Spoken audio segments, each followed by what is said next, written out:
Okay, vegan cheese. Here we go. I'm making a double batch of my normal cheese. This is kind of a basic mozzarella recipe, and I use it to do a lot of different variations of cheeses. Like if I want to go towards, Mexican. Let me just make this basic recipe, and I'll tell you some of the stuff I do at the end if I want to make it a little bit different. So I start with 1 cup of raw cashews.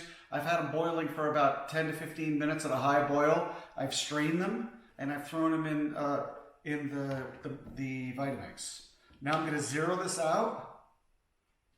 It'll zero everything out in there, and I'm going to put 100 grams of cooked rice. I bought this little thing on Amazon for like 15 bucks. I just put the rice in with water. I press a button and it's done in like 10 minutes. So I'm just going to watch the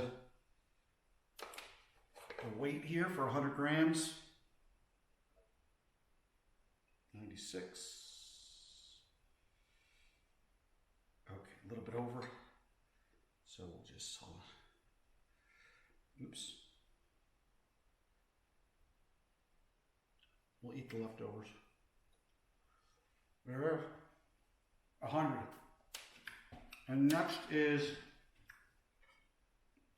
a half a cup of that same yogurt I was telling you about. I'm gonna fill it up really good.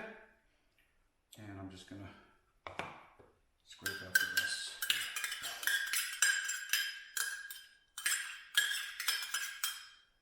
It's done. Now, 1 cup of vegetable broth. I like everything hot for this recipe because when it gets warm in here, it tends to thicken things up, and I can talk about that in a couple minutes.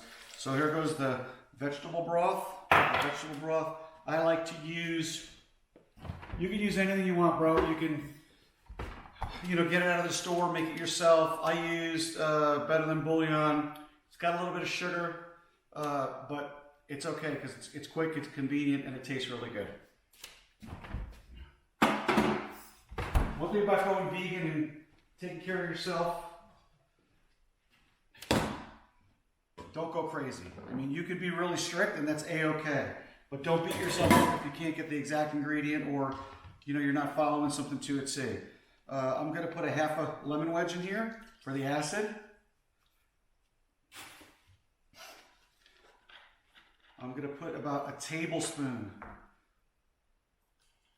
maybe a tablespoon and a half of, this is straight white distilled vinegar. We're gonna start, like I said, I like to start on the low end because if you over salt something or over vinegar it, it's gonna be horrible. That's about a teaspoon of salt. And the next ingredient, believe it or not, this recipe calls for gold, like the golden potatoes, peeled. And I just get the ones that are fresher at the market. So today I got Red Bliss potatoes, these red ones. And I don't bother, I wash them obviously and I cook them, I boil them, parboil them for about 10 or 15 minutes. I don't bother skinning them because there's nutrients in there, and what's the big deal? It's not to me. It just adds a little color to the cheese. So I'm going to zero this out again, and now I'm going to add 240. I've chopped them up into pieces here, and what I'll do is I'll usually just buy 4 or 5 of them, knowing I'm going to be over. Like I'm almost over now.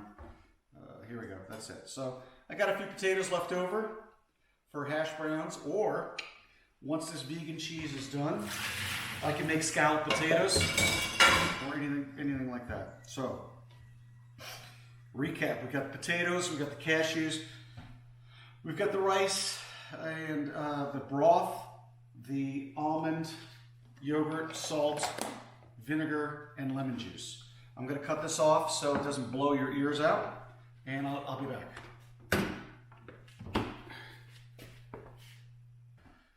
The basic recipe is done. It's blended for about 2 to 3 minutes. It's really smooth, it's creamy, it's thickening up. And this actually, if you let it blend and heat up from the potato and the rice, it gets even thicker. When it's in the refrigerator, it'll be like a pudding, or it'll be like, you could scoop it out and hold your spoon upside down, it won't even come off. But right now it's about look at how thick that is. It's really thick. You could make mac and cheese with this or any other thing you want to make, or put it on top of something. It's the change. So some of the things I do to make this even better. I'll add nutritional yeast. Nutritional yeast gives it more like a, I don't want to say cheddary flavor.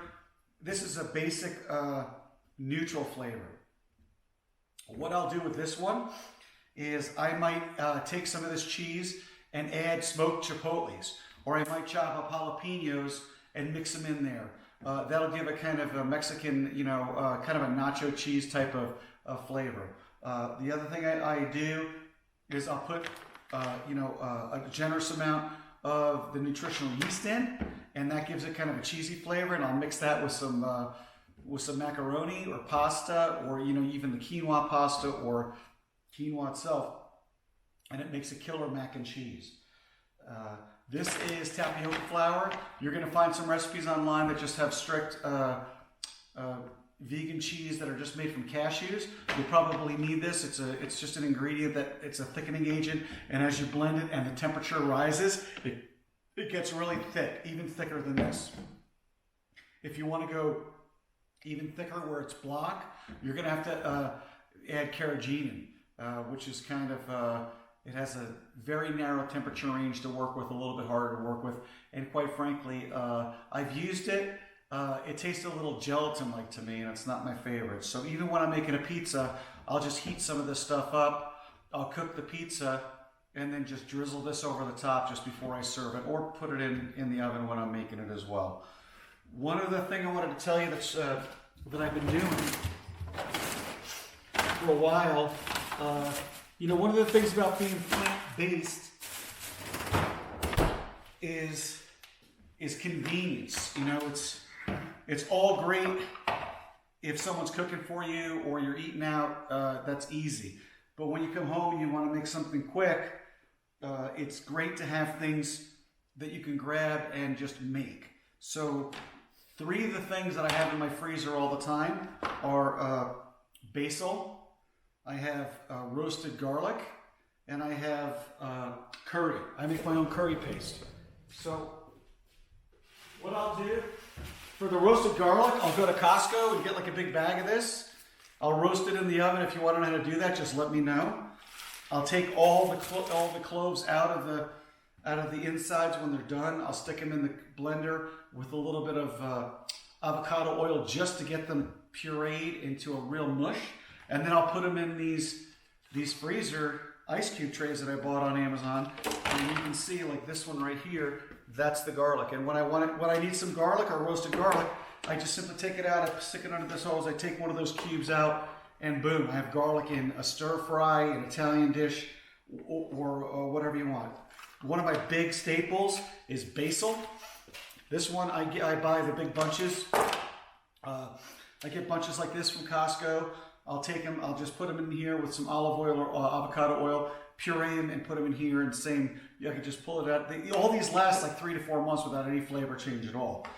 The last is curry, is my own curry, Thai curry paste that I make. It's made with fresh ginger, and it's made with either shallots or onions and garlic and curry powder and Thai chili peppers. It's excellent. So when I want a curry dish, I literally, all I have to do is take one of these things out. I've already got my vegetables stir fried. I let it thaw, obviously, with some coconut milk. Throw that in there, toss it with it, and I'm done. So instead of having to do that process or having to buy some curry from a paste from an Oriental or Asian store, I should say, it's just easy.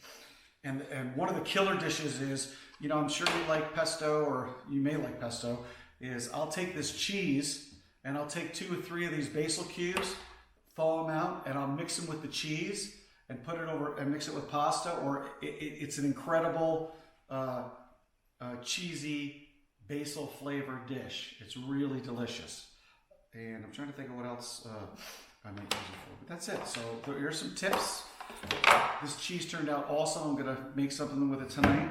I do make my own French onion soup. I use that stock I was telling you about with lots of onions, and I'll take this cheese and I'll put some sherry in it, and I'll blend sherry into it, either that or white wine, and that gives it kind of like a Swiss cheese flavor. I'll put that on top of a crostini over the top of the French onion soup, hit it on the broiler, it browns up really nice, and it is kind of close to cheese. So I hope that helped you, and talk to you soon.